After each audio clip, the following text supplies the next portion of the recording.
Against Burnley, he's obviously had this instruction from Darren Fletcher of if we're in build-up play and we're trying to play the ball into you, let's move them back into that sort of 3-2-5 attacking shape. If you're in build-up play, we want you involved to hold the ball up and bring these players around you into play, OK?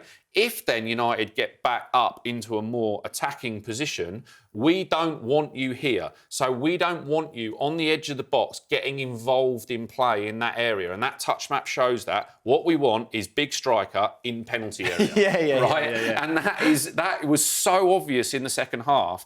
I've got this vision of Fletcher or one of the analysts or one of the coaches in the changing rooms at half-time going to Benjamin Sesko, this is what we want, right? Don't touch it here. And spending 15 minutes with him, because the second half, then all of a sudden, you get Bruno in that position. There was a cross from Casemiro where Dubravka makes a great save, where they work a position, United, where the cross can come from deep. And then you've got your 6 foot, whatever, I mean, is he 6'4", 6'5" striker in the position where the ball goes in. And I tell you what, centre halves, Erling Haaland, they don't want him there. No. And that's all of a sudden where Benjamin Sesko is. He's got this amazing leap on him.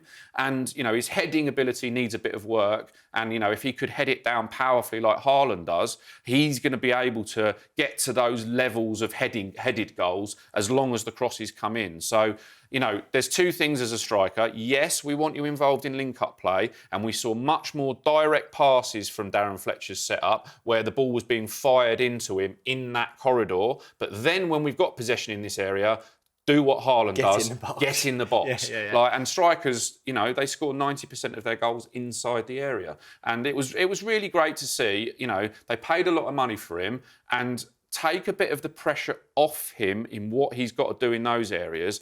And against Leeds, there was balls flashed across the face of goal and he wasn't in there. Yep. There was that one chance you mentioned that was cut back to him and he should have done better. But there were crosses that were going in that he wasn't on the end of. And often it's difficult for a striker, even, you know, we've seen it with Gyökeres, even for the likes of Haaland, where if a winger gets in this position here and fires it across the face, it's hard sometimes for strikers to keep up with play there. It happens. But if United are going to go back to crossing the ball, which it looks like they are, with left footers on the left, right footers on the right, players in the pocket to cross it in, get in the box, son, get in the middle, get in that. Dominic Calvert-Lewin has scored 8 goals from the penalty spot this season. Yep. Do that, keep it simple and score goals. Well, this season, Dino, long throw-ins and set pieces are all the rage. So this is just another element of bringing back 90s football, which I'm all for, mate. Sling it in the mixer. Get it on the big man's head.